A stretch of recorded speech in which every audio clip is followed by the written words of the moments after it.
everyone, I'm Samurai Sam. I'm briefly showing you every single game in my collection one at a time. And we've been on Super Nintendo for a while because I have a ton of Super Nintendo games. And now we're getting Japanese today. We're going for Super Famicom games. This is what Super Nintendo was called in Japan. And so this is probably going to be another 2 parts because there's so many Super Nintendo games. So yeah, without further ado, let's start with my loose cartridges.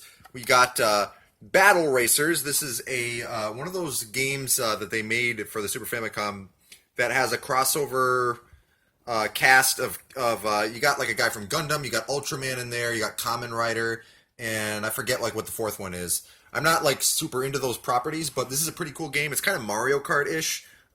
Definitely, it seems like it got inspiration from Mario Kart. I mean, what kart racer didn't? What non-traditional racer didn't back in the day? You know. But it seemed pretty cool, so I picked it up. We got here another game like that. We have Battle Soccer, another game with, I think, the same cast pretty much. Gundam, Kamen Rider, blah, blah, blah. One of those games, and I think that's Godzilla, too. This is a soccer game, obviously, and actually doesn't seem too good from what I've played of it. The controls are not, like, really that intuitive and pick up. There's a little bit of a language barrier, too. I forget if there's a patch for this or not. I got this for dirt cheap, so I can't really complain. But, yeah, kind of an amusing-looking game, but not really terribly fun to play from my experience. This one is fun to play. This is, I'm not going to remember the full title, but I'm going to call it Macross Scrambled Valkyrie. This is a shoot-'em-up, arguably the best one in the system. I think I'm a little partial to Space Megaforce. This game is mad good, one of the best licensed games probably ever. Yeah, it's just a really good, what is it, horizontal or vertical? It's horizontal. I always have to stop and think and remember, like, which way is horizontal, which way is vertical. But you actually have a life bar in this rather than, like, dying in one hit and having multiple lives. And I think that's pretty cool for a shoot-'em-up. You got, like, 3 different characters, and you can morph between, like, 3 different forms. And when you get hit, like, you lose some life, and also you power down. And the music and graphics are just top-notch. This game is mad good. I highly recommend it. We have here... Downtown, I'm not going to remember like exactly the Japanese name, but I think this is a volleyball game. Yeah, this is one of those Kunio-kun games, one of the River City Ransom series type of games, like Nintendo World Soccer, all that. And it's non-traditional.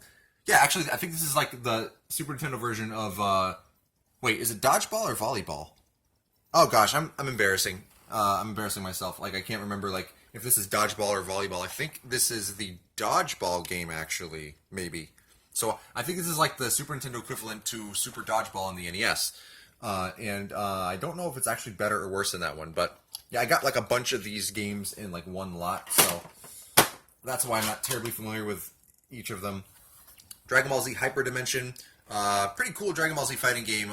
It's no Fighter Z, but it's got some interesting mechanics. I haven't played it a lot, and I can't remember offhand exactly how the mechanics work. But like, it's got a pretty cool graphic style, very well done.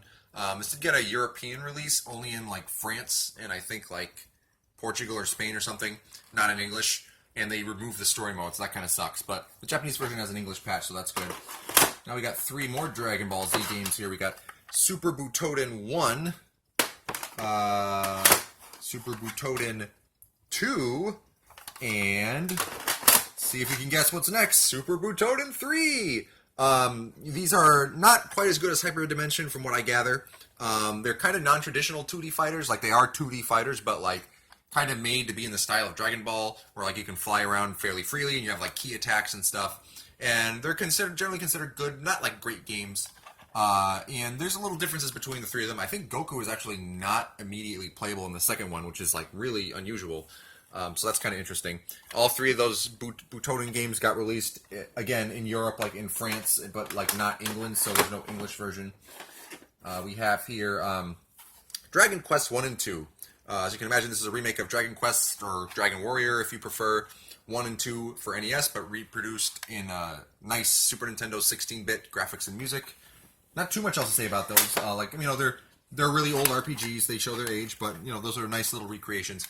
Final Fantasy IV. Now, the Final Fantasy IV that we got over here is based on the Easy type. See, actually, what happened with this game is this came out, and it was really hard.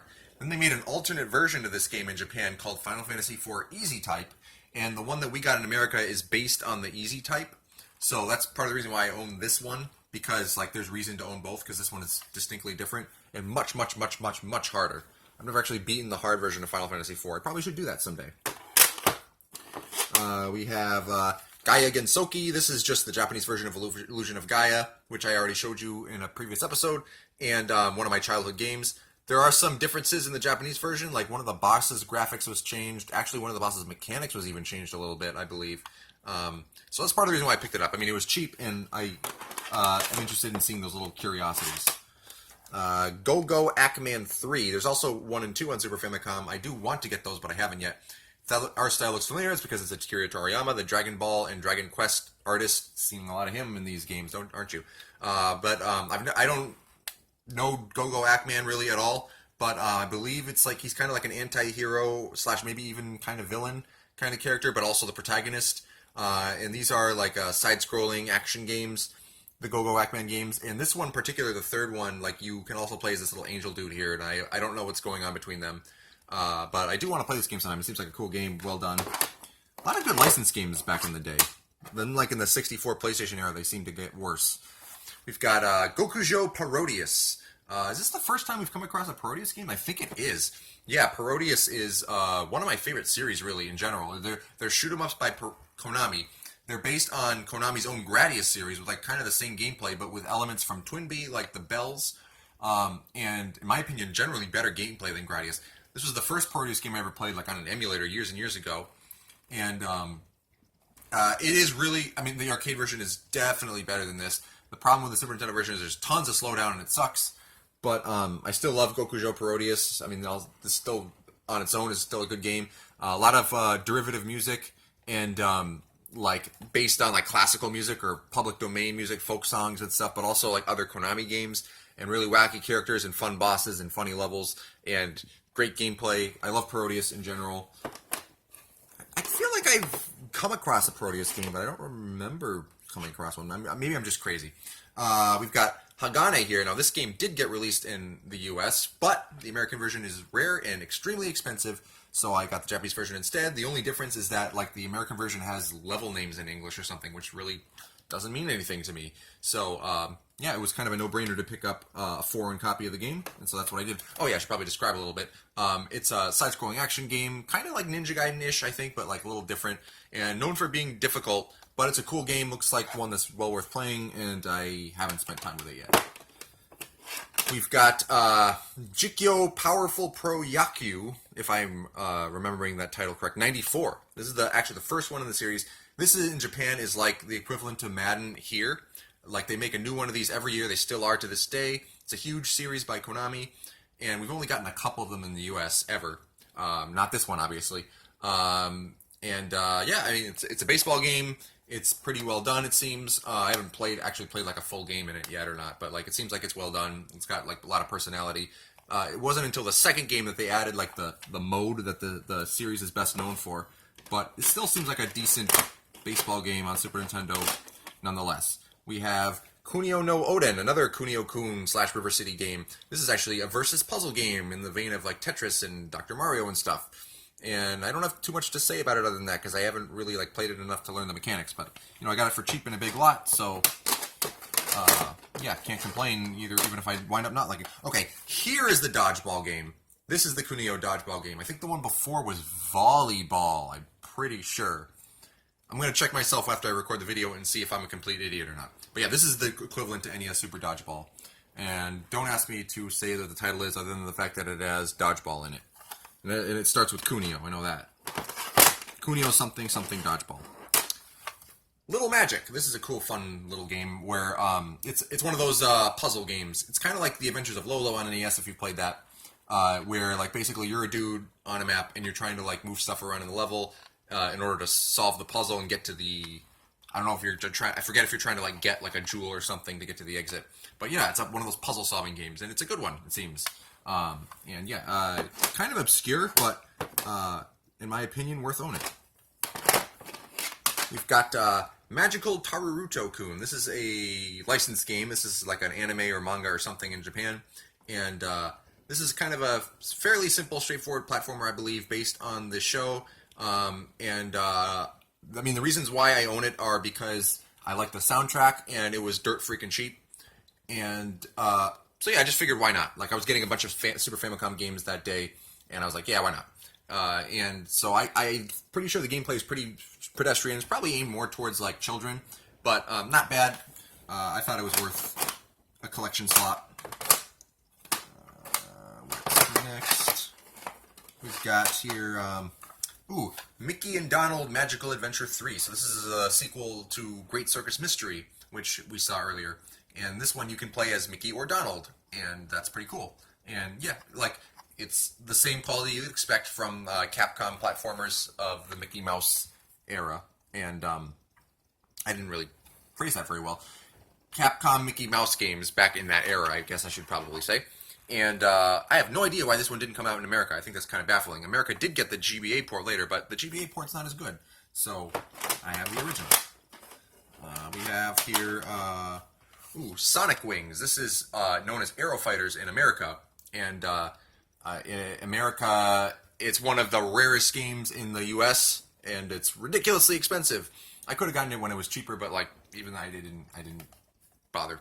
But it's a shoot 'em up, and fairly straightforward for a shoot 'em up, but well executed. Like kind of bullet hellish, and it's got some amusing little character quotes. Like you have different characters you can play as, which is cool, and like they have different quotes before and after the levels and such. It's got a UK sticker on it because I actually picked this game up in London, and yeah, I went to a retro game store and they had a bunch of imports, including Japanese games.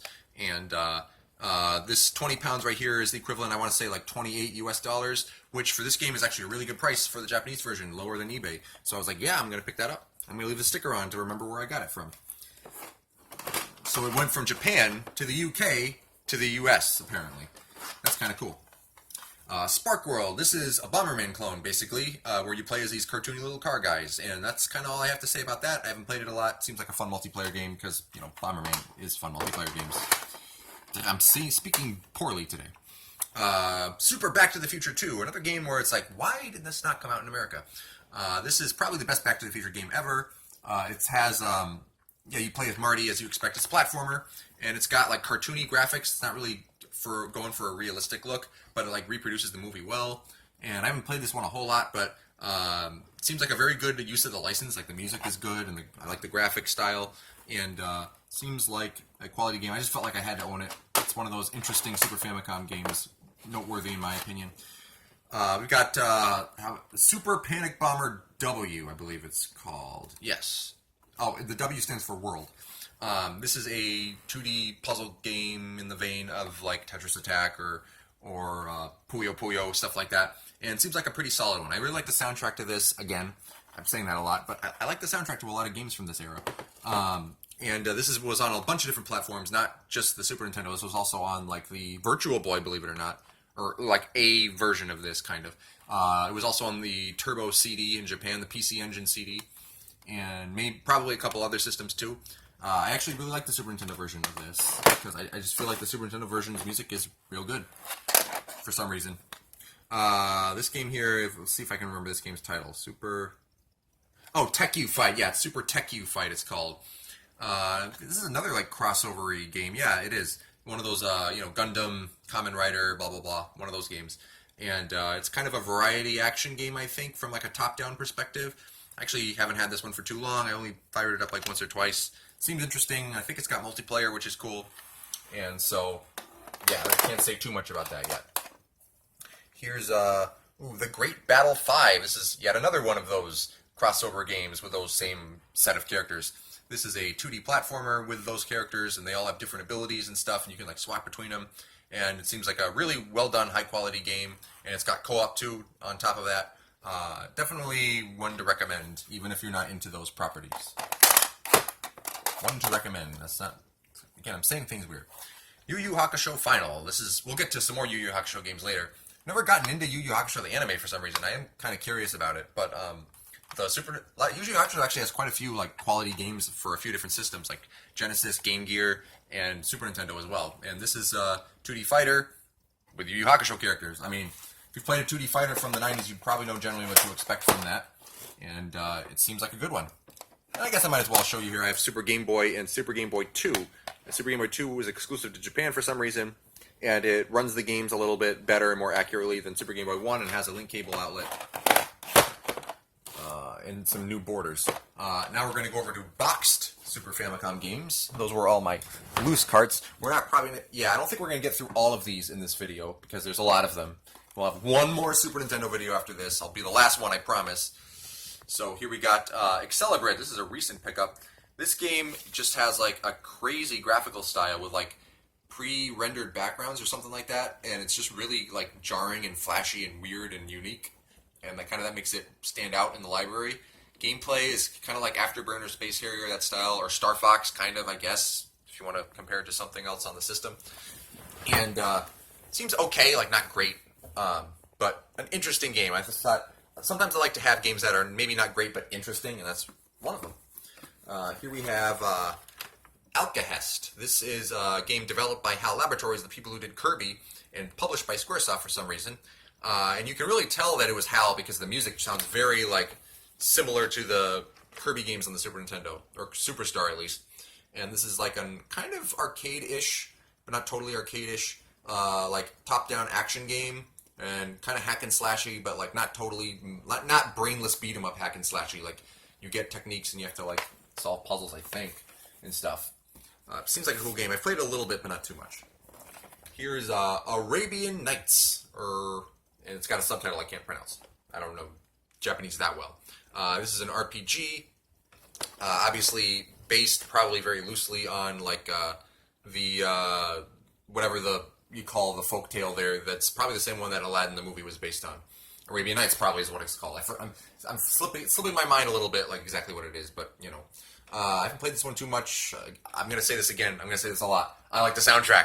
I've listened to a lot of Super Nintendo soundtracks for games that I don't even own, and so like sometimes I heard the soundtrack, I was like, oh, that game's cool. And like I remember when the translation patch came out for this, so that kind of motivated me to pick it up. Seems neat. We'll see how I like it when I eventually play it. Araiguma Rascal, also known as Raccoon Rascal. This is also a licensed game. The game was based on like some kind of a manga, anime, whatever. And kind of a unique game. I think it's like mostly a puzzle game, but like also has like a racing mode or something, and you control a raccoon who I think is named Rascal, and like you pick up stuff and you place stuff, and I haven't played this game a lot. I don't remember exactly what the rules are, but it seemed like an intriguing, cute little game, and so I picked it up. Here's another game I got recently. This is Astro Go-Go. This is another one of those racing games that kind of took inspiration from Mario Kart. Actually, come to think of it, no, this took inspiration more from F-Zero rather than Mario Kart, if you look at it.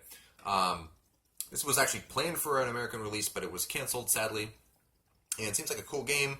Glaring flaw, just like F-Zero, seems to be that there's no multiplayer, which is disappointing. But, I mean, if you like Mario Kart F-Zero, you're probably going to like this, too. It seems like it's got some interesting personality with all those funky-looking characters on the cover as well. We've got Bahamut Lagoon by Squaresoft. This is actually, I believe, one of like the first Super Nintendo, like Super Famicom games that I remember hearing about, like when I first got the internet. But I've still not like sat down to really play it. It's like a strategy game by Squaresoft before they made Final Fantasy Tactics or anything like that. And I think the gameplay involves like raising dragons and like using them on the field. And if I remember right, you can't directly control your dragons, but you can give them commands. I think it's one of those games. So, I'm not sure how much I'm going to like it, but we'll see. Battlecross. This is a fun little obscure racing game. So this is like a top-down racing game, kind of like Super Off-Road or Super Sprint, one of those. And what's cool about this is that it's compatible with the multi-tap for up to 5 players. And you have like Mario Kart-style weapons to try and mess with your opponents. It is a very fun multiplayer game. Very obscure. Too obscure if you ask me. I think more people should play it. Excuse me while I put these away. I really should put these boxes away, like while I am taking new ones out. Should probably not do this backwards, so it'll take a time. So here we have Super Bomberman Bidaman. I don't know if I'm pronouncing it. Bidaman, probably. There was a figure that came with this game that would go in that little slot there where you see the Hudson logo. I don't have it. I probably should have had it, but like I don't know. I wasn't patient enough. But this game is kind of a puzzle game that involves, like, you are Bomberman at the bottom of the screen there. I think you can move left and right. And you want to shoot bombs so that they detonate everything in, like, a certain number of moves or something like that. It's kind of a puzzly game, and it seems pretty cool. So that's why I picked it up. We have here Chaos Seed. This game is really, really unique, and I've tried like getting into it a little bit, but like I don't know. Like I tried the tutorial, and at that time I didn't feel like totally delving into this game, but I don't even know how well I can describe it. It's like you like craft a dungeon while you're crawling through it or something like that, and like it's got a lot of like interesting mechanics, and it's just an extremely unique original game. There's a video by Snestrunk on this that explains it way better than I can at this moment. But again, here comes the broken record. I really like the soundtrack too, and I am genuinely intrigued by the gameplay of this one. It's got like action sequences, like you're actually going through the dungeon, kind of Zelda style, and I believe you actually like place rooms that like appear after you place them. It's really like unique and seems cool, and I want to play it someday. I don't know what day that will be. Yeah, it's kind of inconvenient the way I have the game stacked here, but whatever. Here is Crystal Beans from Dungeon Explorer. This is like a top-down, kind of arcade-ish action game, but a little more catered to home consoles, I think. And it's multiplayer. I don't remember if this is more than 2 players, if it's only 2 players. Oh, it looks like it's up to 5 players. Oh, sweet. I need to get people together to play this at some point. This is kind of like Gauntlet. If you ever played Gauntlet in the arcade, it was a popular arcade game. You have like different classes of characters with obviously different gameplay styles and such.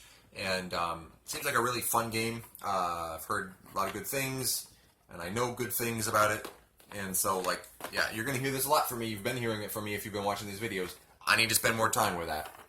Here is Ku On Pa, which is short for Cube on Panel. This is a rather unique puzzle game, and it's got a really good soundtrack, again. And it's got, like, really unique graphics and gameplay as well. Like, basically you control this cube, and there's colors on your different sides of your cube. And you want to roll your cube onto colored tiles that match whatever color is facing up as you land on the space. And so that's what the gameplay revolves around, and it's really neat. And there's multiple gameplay modes. There's like fast-paced like arcade mode, but there's also like the slow puzzle mode where you have to solve it in a number of moves and stuff. And it's just a high-quality game, it seems. And yeah, I think it's got multiplayer as well. So yeah, Ku On Pa is a winner. Here we have Cyber Knight 2. I should probably get that sticker off. There is a Cyber Knight 1, but apparently it's not very good. The person who made the English patch for this told me that the first one's not very good. This is like an RPG, and obviously, and I think the gameplay is a little like strategy oriented. I think because I'm pretty sure you can move your units. I think it's like mostly a regular JRPG, but I think you can like move your units around a grid like strategy style if I remember right. But I could be remembering wrong because again, I have to play this game a little more. You're going to hear that a lot. So like basically, I got a lot of RPGs, or not just RPGs, but like a lot of Super Famicom games for cheap with combined shipping back in the day when Yamatoku was offering games with like pretty low combined shipping rates. So a lot of these box games were actually really dirt cheap, believe it or not. So that's why I have so many of them that I haven't really played that much, because like I loaded up to save on shipping. I'm like, yeah, why buy them later when I can buy them now and save a few bucks? This is Daikaiju Monogatari, also known as Shell Monster Story by Hudson Soft. This does have an English patch. This is a fairly straightforward, I believe, JRPG in terms of at least gameplay, but like it's got some like quirky looking characters and stuff, and I like the soundtrack. There was also a second one, but the second one hasn't been English patched yet, and I don't have it. Just FYI. And we have here Dark Half. This is a really unique game. Again, it's like an RPG, but like very different actually than in regular RPGs, because basically you control 2 main characters. You control like a hero and a villain, and they're like their souls are linked in some way or something. So like what you do as one character influences the other and stuff. And it's really weird. And like when you play as the villain, you go through a village and you literally just like destroy everybody, and it's interesting. It's very unique, kind of amusing, if I may say so. Like the characters will kind of say like witty lines before they're about to die at your hand and stuff. Gameplay seems a little clunky to me though. Like I wasn't really digging the actual gameplay mechanics of this game when I played it. But it's a very, very unique and intriguing game. So as of right now, I do feel like it belongs in the collection. Now, excuse me as I pardon the light. Excuse me as I put this stack back here to grab the next one. Yeah, I think I'll just grab like the entire stack of like 6 or 7 games here. Yeah, right. and continue. So here is Dharma Dojo. Oh, okay. Yeah, we're good. Just accidentally hit the volume button. Dharma Dojo is a like puzzle game, also kind of action-ish, where like there's stacks of things. I don't know what you call these things. Like there's blocks. They're blocks, and like also like animals. It looks like, and basically like there's a stack that's in front of your character who has a hammer, and you want to hammer them into the bottom row there in a way that like they line up and match. And that's kind of what the gameplay revolves around, and it's a pretty fun multiplayer game. I've played the multiplayer for this game a couple times, and it's fun. And I definitely want to play the single player a little more too, because it's got like a story mode and everything. Seems like a neat little game. Here's a game I have actually beaten, Der Langrisser. We looked at Langrisser 2 on the Genesis/Mega Drive a while ago, and so this takes that game, and it's basically a remake of that game, not a port. And it's a strategy RPG where like the gameplay revolves around like your characters are generals, and like you have to at the beginning of every battle you have to purchase units for them, like smaller faceless units, and good gameplay, but like flawed gameplay. One of my biggest flaws, as I remember, is that if one of your characters gets under leveled, it's really, really hard to get them up to speed. That kind of sucked. But what's really cool about this particular game that wasn't in the original is that you have a lot of different paths you can do in the story. So like you can go join the evil empire if you want, or you can like be neutral and fight against both the empire and the good guys. And it just adds a ton of replay value to this game, and very impressive in my opinion, especially for like back then. Not a lot of games were really doing stuff like that. And again, the soundtrack is really good. So here we got Dolucky's, I should say, Dolucky's A-League Soccer. This is one of the best sports games on the system, probably, in my opinion, and really good soccer game in general, in my opinion.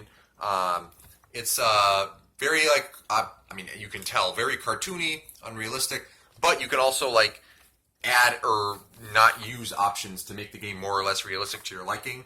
And this game's got a ton of personality, cool music, and solid gameplay, and it's just a winner in my book. I definitely want to play, like, the single player all the way through at some point. If you like sports games at all, or if you like non-traditional sports games, definitely one worth picking up. Won't cost you too much either. Dolucky's Sandlock Baseball, which is like the English title anyway. I believe the Japanese name is like a pun, like with baseball and like one other word. But this is obviously the baseball equivalent. This is not as high quality as the soccer game, but it's still fun in its own right and quirky and amusing. It's got a lot of product placement in it, as you can see from the Coca-Cola right on the front cover. Definitely some funny moments, like when you hit a home run sometime with a power swing, it'll like go all the way to the moon, like crazy stuff like that. Just a fun little baseball game, not like anything that's going to set the world on fire, but if you like quirky sports games, that game's got you covered. Here's Dolucky Puzzle Tour 94. This game was a pain to find. It's like never comes up on eBay, it seems like. But it's not valuable either, so when it eventually did come, I didn't have to really pay much for it. But this is not a sports game. This is more like a puzzle game. It's kind of like Magical Drop, but you probably don't know what Magical Drop is. Like basically you got these colored blocks here, and you like grab them and like shoot them so they line up with the same color and stuff, and it's versus oriented. Like there's always like an opponent, and I like the soundtrack again. I say that way too much. I'm not sure if this is as good as the soccer game, but at some point I will sit down with it and spend some time and see what my opinion is. We've got Dosun Ganseki Battle. This is literally columns, but with more personality and mechanics, and which is good. I thought columns was a little bit bland, but this game kind of adds the spice that I think it needed. And you got like different characters that have different like special attacks and stuff. And also give the game a little personality. And it was just a fun little puzzle game. It involves like, you got your blocks. You can only actually change the blocks, I believe, vertically and not horizontally. So you have to like get used to that. But you can also like match blocks like diagonally as well, rather than just like horizontal and vertical. So that helps. Dragon Quest III, remake of Dragon Quest / Dragon Warrior on the NES / Famicom. And this is considered one of the better games in the series. I definitely want to play it at some point. This is probably, for me, it would probably be the best version. That's kind of arguable depending on like what you like the most. There's also the Game Boy Color port and such. But yeah, I can't say too much about it. It's a fairly standard RPG, but like this one introduces a lot of like cool new things to the series, I believe, and just is well designed from what I can tell, or from what I've heard from people. And this is a very high quality remake. Excuse me while I grab one more pile, and then we'll be done with this video. I don't want to drop this phone on the ground. Let's get her out here. All right. Now we have here Dual Orb 2. It's an RPG, and I really like the soundtrack. That's about the extent of what I can say about this game. Yeah, you hear me say that a lot, but you know, I got a lot of these RPGs for like really cheap, so, and I do intend to play them at some point. I just, you know, there's a lot of them, and I have a lot of games to play. Emerald Dragon. It's another RPG. And this one, I believe, this is actually a port of like a, I want to say this was like a PC Engine or even like a 3DO game or something weird like that. And kind of a unique box. Like you got two characters, like the characters are back to back, and then like you see their faces on the front and the back. That's kind of cool. And I think the gameplay is kind of action-ish, but I think you like can't control your party members or something weird like that. And you can like change into a dragon and stuff. And it seems kind of neat, worth a try to me. Energy Breaker is from the people who made Lufia, and I'm not really sure why this didn't get released in America. It's kind of a shame. It's clearly a lot of love went into this game, like impressive presentation, graphics, music, and everything. And I've heard good things about it, like a cool story and everything. This is a strategy RPG. I tried getting into it once and had a little bit of trouble, like figuring out how I'm supposed to play it properly. But you know, I can get past that at some point. I will play through this someday. Seems like a cool game. And yeah, I can't say too much about it because, again, I still need to spend my time on it. Far East of Eden Zero, Tengai Makio Zero. This is actually a part of a series that had several games in it, I believe, like on PC Engine or something. And again, RPG. This one stands out because it has like the cartridge is like a built-in clock or something. It's one of like the first games ever to do something like that. And I don't know exactly how it works because, again, I need to play the game for myself. But again, broken record, really good soundtrack, and I've heard good things about this game. I do look forward to trying it at some point myself. Here's what I have played. Okay, the last three games of this video are all games that I've beaten, so that's cool. Final Fantasy V, one of the first Super Famicom games I imported. Should need no introduction. I mean, Final Fantasy in general, that is. Final Fantasy V is one that kind of took the job system from 1 and 3, or the systems, I should say, maybe, and really like expanded on it and improved it and innovated it. And so like you have 4 main characters that can all switch between jobs just like in 3, but like actually come to think of it, it's been a long time. I don't know if I can say exactly how this game differs from the job system in 3, but like Final Fantasy V is definitely a better game than Final Fantasy 3 for sure. That is 3 on the Famicom, not the one that's actually 6. Yeah, like Final Fantasy V, just a really fun classic RPG, well made all around.